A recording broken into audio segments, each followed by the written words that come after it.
दुनिया में कुछ देश बहुत कमज़ोर हैं, उन पर जब भी कोई चाहे हमला करके कैप्चर कर सकता है। लेकिन दुनिया में कुछ ऐसे भी देश हैं जिन पर हमला करने के लिए बड़े से बड़े देश को सोचना पड़ता है। Hello friends, welcome to knowledge facts और आज हम बात करेंगे टॉप 10 देश जिन पर कब्जा करना नामुमकिन है।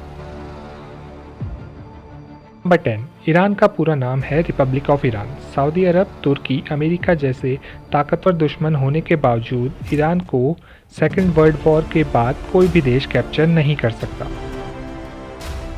ईरान की सेना में लगभग 5 लाख सैनिक, 1658 टैंक्स, 137 फाइटर जेट्स एक बड़े युद्ध में लड़ने और खुद को दुश्मन से बचाने के लिए काफ़ी हैं। लेकिन इससे ज़्यादा ताकत दूसरे देशों के पास है, तब भी इस देश में घुसना इसके पहाड़ी इलाकों की वजह से काफ़ी मुश्किल है।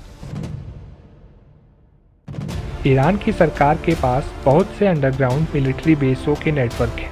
ईरान के लगभग हर शहर के 500 मीटर नीचे बने हुए हैं। Number 9, Australia. दुनिया के सबसे खूबसूरत देशों में से एक ऑस्ट्रेलिया को जीत पाना नामुमकिन है। इसकी वजह इसकी सेना नहीं, इसकी ज्योग्राफी है। ऑस्ट्रेलिया से जीतने लायक और ताकतवर देश इसके आसपास नहीं है। इसके पास के ताकतवर देश हैं चाइना, इंडिया और जापान, जो ऑस्ट्रेलिया से हज़ारों किलोमीटर दूर है। सेकेंड वर्ल्ड वॉर के दौरान जापान ने ऑस्ट्रेलिया पर हमला किया भी था, पर कुछ कारणों की वजह से जापानियों को अपना इरादा बदलना पड़ा। Number 8, Russia. नेपोलियन और हिटलर ने अपने अपने समय में ताकतवर सेना के साथ रशिया पर कब्जा करना चाहा था, लेकिन उन्हें भी वापस लौटना पड़ा। रशिया की इतनी सुरक्षा का कारण इसकी ज्योग्राफी है। दुनिया का सबसे बड़ा देश है। इसकी ज़्यादातर ज़मीन पहाड़ों, जंगलों और बर्फ़ से घिरी हुई है। इस वक्त रशिया दुनिया के सबसे ताकतवर देशों में से एक है और दुनिया के सबसे ज़्यादा परमाणु हथियार भी रशिया के पास है, जिसे जीत पाना लगभग नामुमकिन है। Number 7, north Korea. दुनिया के सबसे सनकीज़ तानाशाह किम जोंग उन का देश है नॉर्थ कोरिया। इसकी दुश्मनी दुनिया के सबसे ताकतवर देशों से है, फिर भी कोई भी देश इस पर हमला नहीं करता। इसकी वजह है इस देश का पागलपन। नॉर्थ कोरिया में 10 लाख से ज़्यादा सैनिक, 4200 से ज़्यादा टैंक, परमाणु हथियार इस देश के पास है। इतने क्रूर तानाशाह के होने के बावजूद नॉर्थ कोरिया की जनता किम जोंग को बहुत मानती है, इसलिए इस देश को कैप्चर करना कोई आसान काम नहीं है। नंबर 6, भूटान। भूटान दुनिया के सबसे एकांत देशों में से एक है। ये देश इंडिया के उत्तर में हिमालय के पहाड़ों में बसा हुआ है। इसकी सेना में केवल 6000 सैनिक है और ना कोई नेवी या एयरफोर्स है। फिर भी इस देश को कैप्चर करना इतना कठिन क्यों है? ये दुनिया के उन चुनिंदा देशों में से एक है जिस पर कभी भी किसी देश ने कब्जा नहीं किया। सन 1700 में ब्रिटिश साम्राज्य ने इस पर हमला किया था, लेकिन वह भी भूटान पर कब्जा करने में कामयाब नहीं हो पाए थे। इस समय इसे कैप्चर करना इसलिए असंभव है क्योंकि इसके हर तरफ पहाड़ ही पहाड़ हैं। इसलिए इस देश में एयरफोर्स और टैंक से अटैक करना नामुमकिन है। दूसरा मुख्य कारण यह है कि इस देश की सुरक्षा का वादा इंडिया ने किया है।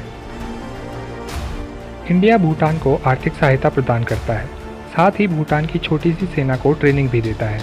ऐसे में भूटान पर किसी देश का कब्जा करना मुमकिन ही नहीं है। Number 5, Israel. इजराइल एक छोटा सा देश है और अपने आसपास के सभी देशों से इसकी दुश्मनी भी है। फिर भी अब तक इस देश पर कोई भी कैप्चर नहीं कर सका। इसकी सेना में केवल 1,76,000 सैनिक ही हैं, लेकिन इस देश में रहने वाली हर औरत को कम से कम 2 साल और हर आदमी को कम से कम 3 साल सेना में रहना ज़रूरी है। इस देश के प्रत्येक नागरिक के पास मिलिट्री ट्रेनिंग होती है। इसके बाद दुनिया का सबसे ताकतवर देश अमेरिका भी इसके साथ है। इसके पास दुनिया का सबसे एडवांस एयर डिफेंस सिस्टम है, यानी इजराइल एक सुरक्षा घेरे में घिरा हुआ है। इसमें कोई भी मिसाइल नहीं घुस सकती। Number 4, Canada. दुनिया का दूसरा सबसे बड़ा देश है कनाडा। इसकी आर्मी में सिर्फ 95,000 सैनिक हैं। इससे अपनी सुरक्षा के लिए आर्मी की ज़रूरत नहीं पड़ती, बल्कि यह देश बहुत बड़ा है। इसके जंगलों, पहाड़ों और बर्फीले मौसम की वजह से इसे जीतना किसी भी देश के बस की बात नहीं है। दूसरी बात कि इसका पड़ोसी देश अमेरिका दुनिया का सबसे ताकतवर देश है। उसके कनाडा से काफ़ी अच्छे संबंध हैं। इसलिए कोई देश अगर कनाडा पे हमला करेगा तो उसे अमेरिका से भिड़ना पड़ेगा। Number 3, Switzerland. दुनिया के सबसे खूबसूरत और शांत देशों में से एक स्विट्ज़रलैंड पर हमला करना इसकी ज्योग्राफी के कारण बहुत मुश्किल है। स्विट्ज़रलैंड की सेना बहुत ही छोटी है। इसमें 1,50,000 सैनिक और 156 एयरक्राफ्ट है, लेकिन इससे लड़ने से पहले दुश्मन को एल्प्स के पहाड़ों पर जाना होगा और इन पहाड़ों के बर्फीले मौसम में लड़ना किसी भी देश के लिए बहुत मुश्किल होगा। Number 2, India. इंडिया से जीतना भी बहुत मुश्किल है। इसका सबसे बड़ा कारण इंडिया की सेना है। इंडिया के पड़ोसी देश चाइना और पाकिस्तान काफ़ी बार इंडिया पर हमला कर चुके हैं, लेकिन वह कभी भी अपने मकसद में कामयाब नहीं हुए, क्योंकि भारतीय सेना में लगभग 14 लाख से ज़्यादा सैनिक, 1785 से ज़्यादा फाइटर प्लेन, 16,000 से ज़्यादा सैन्य वाहन और बहुत सारे परमाणु हथियार हैं। भारत का उत्तरी भाग ज़्यादातर हिमालय पर्वतीय श्रृंखलाओं से घिरा हुआ है, जो कि दुनिया के सबसे ऊंचे पहाड़ हैं। इन खतरनाक पहाड़ियों में भारतीय सेना रहती है, इसलिए दुश्मन सेना का यहाँ से आना काफ़ी मुश्किल है। बाकी तीनों तरफ से भारत हिंद महासागर, बंगाल की खाड़ी, अरब की खाड़ी से घिरा हुआ है। वहाँ पर 400 से ज़्यादा सैनिकों के जहाज और परमाणु हथियारों से लैस सबमरीन से जीतना नामुमकिन है। Number 1, America. दुनिया का सबसे ताकतवर देश, साथ ही दुनिया का तीसरा सबसे बड़ा देश। इसकी सेना में 14 लाख से ज़्यादा सैनिक और इसके पास 7,000 से ज़्यादा परमाणु हथियार हैं। इसमें से 2 परमाणु बम को सेकेंड वर्ल्ड वॉर में जापान के हिरोशिमा और नागासाकी पर इस्तेमाल भी कर चुका है। इस देश पर हमला करने लायक देश अमेरिकी महाद्वीप में नहीं है। जो इस देश पर हमला करने लायक हैं वह इससे बहुत दूर है और बीच में हज़ारों किलोमीटर का समुद्र है। इन महासागरों में इसकी हाई टेक्नोलॉजी वाली सबमरीन छुपी हुई है, इसलिए इस देश पर हमला करना असंभव है। सेकेंड वर्ल्ड वॉर के बाद यह दुनिया का सबसे ताकतवर देश है।